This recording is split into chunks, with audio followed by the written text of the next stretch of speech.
From the dashboard screen, click on the Add New Plugins menu item.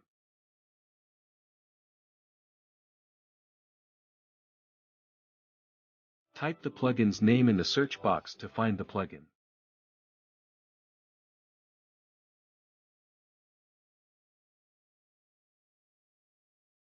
Scroll down to find the plugin. Click on the Install Now button to install it.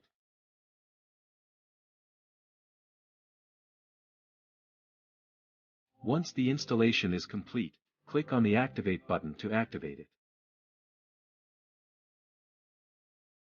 You're now ready to design your site using the Content Blocks Builder plugin.